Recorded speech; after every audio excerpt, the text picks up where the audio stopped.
Welcome to the Mom Self-Care Podcast, your safe space to finally focus on YOU. I'm Twitty-Hawkins, your self-care coach for moms, praying wife, and mom of four. And I know that being a Christ-centered mom is such a beautiful calling, but it can be so draining. That's why it's important to make sure you are filling your own cup. On this podcast, we'll discuss practical, holistic self-care strategies to help nurture your mind, body, and spirit. Because a mama who fills her own cup pours that back into her family with true peace and joy. Tune in for honest conversations about motherhood and self-care because you matter too. Blessings, mamas, and welcome to the Mom Self-Care Podcast. I'm Twitty-Hawkins, your host and self-care coach for moms, and today I'm going to be talking about why having to do it all or doing it all is a lie, and it will cause mom burnout and cause you to deal with a lot of mom guilt, which I talked about in the previous episode. So if you're struggling with the mom guilt, make sure you go and check that out.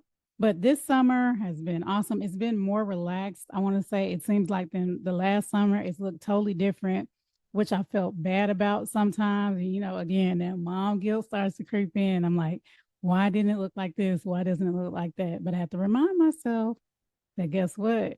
It's not always about what I want, and things are not going to always go my way, right? Can you relate? So if you found yourself frustrated because maybe you're looking online and comparing yourself to other mamas, or like I did, comparing yourself to the past, then this episode is for you. I can relate. I can definitely relate. Now, many of us were brought up in seeing our moms, our aunties, our grandmas doing it all. And in a sense, wearing that as a badge of honor. And we still do that as well. But what we forget about or try to pretend that doesn't exist is how we lose ourselves in the process, how it even causes mental and physical sickness and disease because we're trying to do all these things, trying to hold up to these unrealistic expectations that society and we have put on ourselves. So it's important for us to know that doing it all, that is not from God.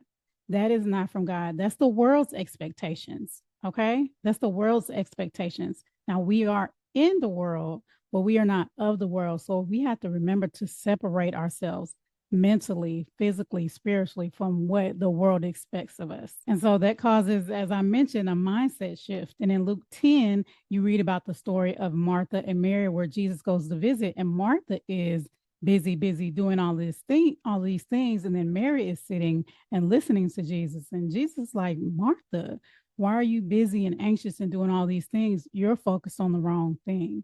So we have to learn how to think about being focused on when we're thinking about, like I was, this summer isn't going exactly like I want it to go. And I'm not doing all the things that I should be doing or I thought I should be doing. What is the purpose for this moment?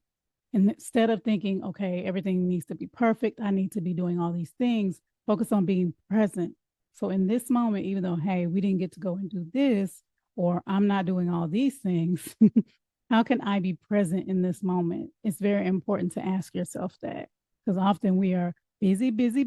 That's what the devil wants us to be. He wants us to be busy and distracted so that we're not focused on being present. So ask yourself, get your purple pen. Well, excuse me, I say your purple pen.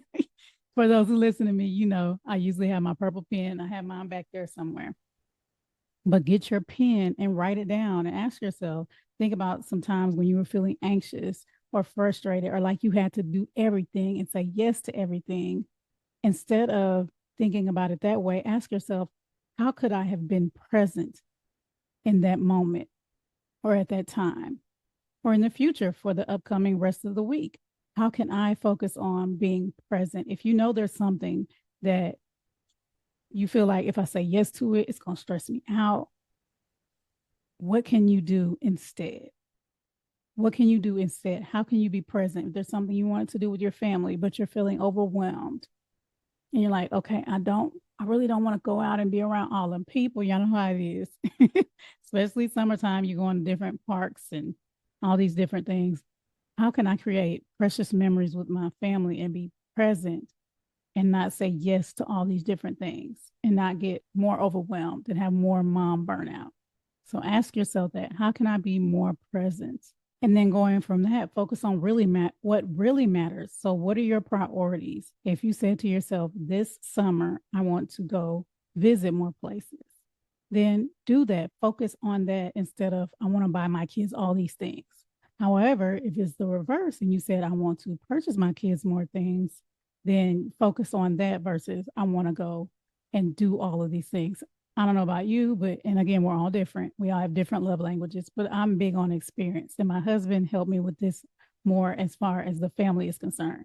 He's like, I don't necessarily want to buy a lot of gifts, but I want to focus on experiences. If your family values are, we want to spend more time together as a family spiritually, what does that look like? Does that mean having a devotional every night, every other night, every Friday?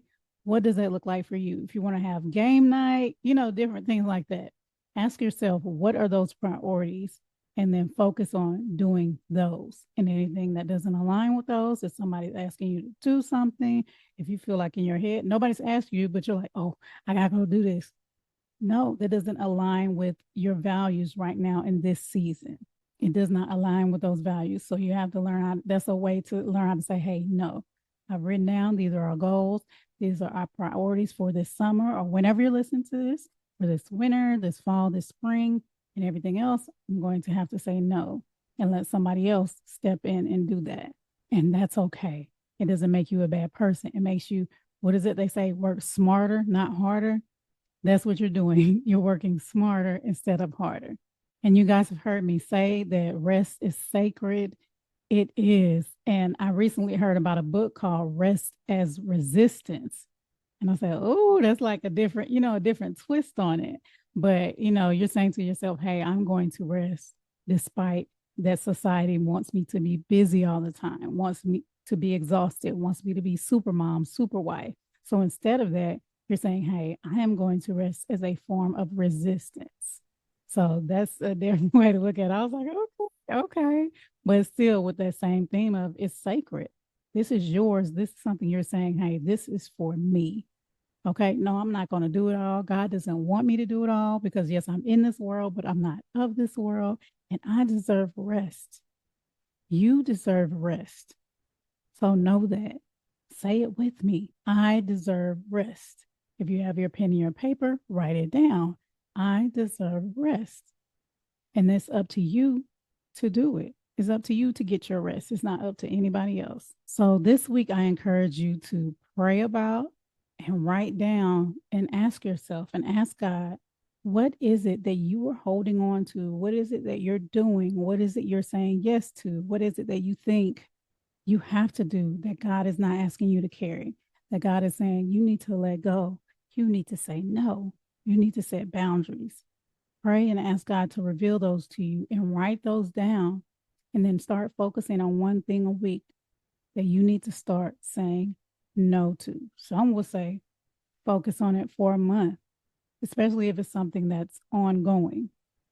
If it's something that maybe somebody asks you every day, maybe something your child asks you every day, then practice saying no and standing behind that no. Don't say no and then say yes the next time and then say, well, maybe, because we know, especially with kids, again, this applies to anybody, anything. But we know with kids, if you say no, and then they may ask you, I swear, like 100 times, and then you say yes, they are going to remember that. They are going to remember that. They're going to be like, yes. Okay. Mom, no does not mean no. So I can just keep pushing her, and eventually she will say yes.